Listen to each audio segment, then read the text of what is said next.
Wakil Ketua DPR RI dan akan menjalankan tugas secara kolektif kolegial dalam kurun waktu insya Allah 5 tahun ke depan sejak tanggal 1 Oktober 2019 hingga 30 September 2024. Sidang Dewan yang terhormat, dalam kesempatan ini, izinkanlah saya atas nama pimpinan Dewan mengucapkan terima kasih dan penghargaan yang setinggi-tingginya atas dukungan dan kepercayaan yang telah diberikan kepada kami untuk memimpin Dewan Perwakilan Rakyat Republik Indonesia periode 2019-2024. Kepemimpinan DPR yang bersifat kolektif kolegial harus diwujudkan dengan membangun semangat kebersamaan, semangat kerja bersama, jiwa bergotong royong.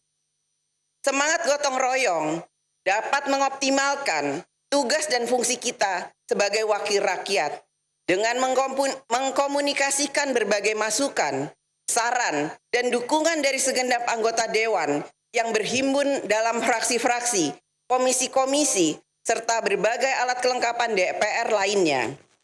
Hanya dengan semangat gotong royong dan niat pengabdian yang tulus dari semua anggota DPR, maka kita akan dapat menjalankan amanah sebagai wakil rakyat.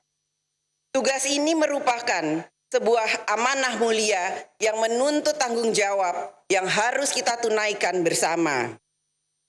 Saudara-saudara anggota Dewan dan hadirin yang kami hormati, keberadaan kita di sini sebagai anggota legislatif merupakan hasil dari proses pemilu yang demokratis, di mana rakyat telah memberikan kepercayaan kepada kita sebagai wakil-wakilnya.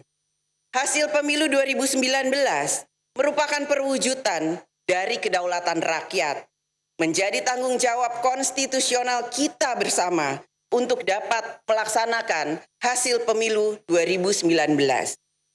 Melalui fungsi legislasi, fungsi anggaran, fungsi pengawasan, serta memperjuangkan aspirasi rakyat, DPR RI diharapkan dapat ikut mewujudkan tujuan bernegara kita, yaitu melindungi segenap bangsa Indonesia dan seluruh tumpah darah Indonesia, dan untuk memajukan kesejahteraan umum, mencerdaskan kehidupan bangsa, dan ikut melaksanakan ketertiban dunia yang berdasarkan kemerdekaan, perdamaian abadi, dan keadilan sosial. Walaupun fungsi-fungsi di DPR akan berjalan secara dinamis, namun hal itu tidak boleh membuat kita menjadi terpecah belah dan kontraproduktif. Dinamika dalam menjalankan fungsi-fungsi DPR tetap berjalan pada landasan utamanya, yaitu Pancasila, Undang-Undang Dasar Negara Republik Indonesia 1945, Negara Kesatuan Republik Indonesia, dan Bhinneka Tunggal Ika, sehingga kepentingan nasional, bangsa, dan negara yang harus kita utamakan. Kekritisan kita, khususnya dalam mengimplementasikan prinsip demokrasi, dalam menjalankan mekanisme check and balances, haruslah selalu konstruktif dan membangun peradaban demokrasi di Indonesia.